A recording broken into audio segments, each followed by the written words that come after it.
26th of January 2001, with a magnitude of 7.6 on the Richter scale, the world witnessed a colossal catastrophe in the form of the Gujarat earthquake. Within minutes of the disaster, 20,000 people were killed, 167,000 people were left injured, and a staggering 400,000 homes were destroyed. 26th of December 2004, the world is once again left traumatized by an earthquake. This time, the magnitude is 9.1. This time, the earthquake is so severe that it shook the entire planet 1 centimeter from its axis. This time, it's the Indonesian earthquake or the tsunami. This time, 230,000 people are killed instantaneously across 14 different countries. 8th of October 2005, the world is once again left shocked by an earthquake. Kashmir, it's a Saturday. Students are in school just like every other Saturday. A disaster strikes in the form of a 7.6 earthquake. Within minutes, the area is transformed from a peaceful region to a pool of dead bodies, totaling in excess of 75,000 individuals. Entire towns and villages are wiped out at once by this disastrous devastation. 11th of March 2011, and I'm talking just a few months back, the Japan earthquake. The world is once again shocked as the disturbance sends waves of up to 38.9 meters high, sweeping through Japan, destroying 125,000 buildings in the process. The earthquake rates 9.1 on the Richter scale. The death toll is 15,093. But do not get me wrong, my brothers. My intention, my purpose, my objective of standing before you today is not to inform you of some figures and some facts. Is not to portray some numbers or some stats. Rather, is to make each and every one of us understand. Is to make each and every one of us comprehend. Is to make each and every one of us realize the similarities between these incidents, the similarities between these disasters, the similarities between these catastrophes. What's the common factor? What's the common feature? What can we deduce from these heart-rending, tear-jerking, agonizing events? Let's answer this question with another question. Did the 630,000 individuals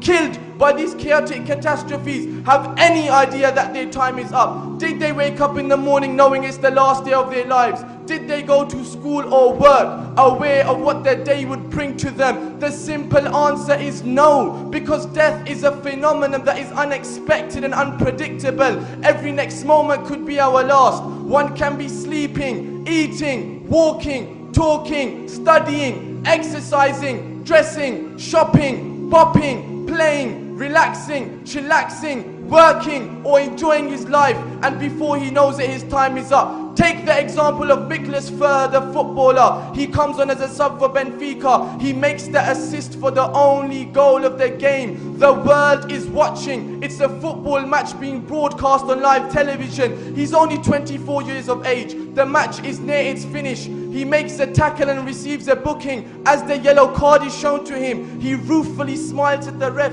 and then turns around to get back to the action. All of a sudden, he bends forward and then falls flat on his back. He dies on the football pitch. The other players look at him in visible distress. They begin to cry, but the crying doesn't help because death is unexpected. And when it comes to death, nothing can prevent it. No force or power of any type can delay death, let alone prevent death. No physical, medical, chemical, financial, technological or biological force can delay death for as little as a second. Why? Because Allah subhanahu wa ta'ala himself says in the Quran Kareem, وَلَنْ يُؤَخِّرَ اللَّهُ نَفْسًا إِذَا جَاءَ أَجَلُهَا, that when it comes to death, when it comes to taking lives, when it comes to taking souls, then Allah Ta'ala does not delay. Now that we have established the fact that death can come to us at any time and any place, anywhere and anyhow, through any form and any means, the next question is, my brothers, are we ready to die? Are we living a life in which we are investing for our hereafter? Or are we living every moment in hope of increasing our stake in this deceitful world? In essence, Are we living for this world, or are we living for the hereafter? Let's take an example of he who lived for this world. And for those of you who don't know, I'm talking about Sikandar Akbar, Alexander the Great, a man considered to be one of the most successful commanders of all time. At the age of 30, he had one of the largest empires in human history. He had it all. At the age of 25, he had conquered 90% of the known world. Yet this same man, this same Alexander, this same Sikandar, when he's on his deathbed and surrounded by his men, he makes a bizarre wish. He says, oh men, after my death, when you put my body in the casket, then let my arms hang over the edges with my palms wide open. The people around him ask the reason to this bizarre request. He replies, so that people can see, so that the world can see that I am that very man who conquered the entire world. Yet today, I am leaving the world empty-handed. This was the end of you and it all. We must realize, my brothers, we can possess the most luxurious of houses, the most expensive of clothes, the most profitable of businesses, the most classy of cars, the most respected of positions in society, the most well-paid of jobs, the most prestigious of degrees, the most envied of grades, the most impressive of CVs, the most affable of associates,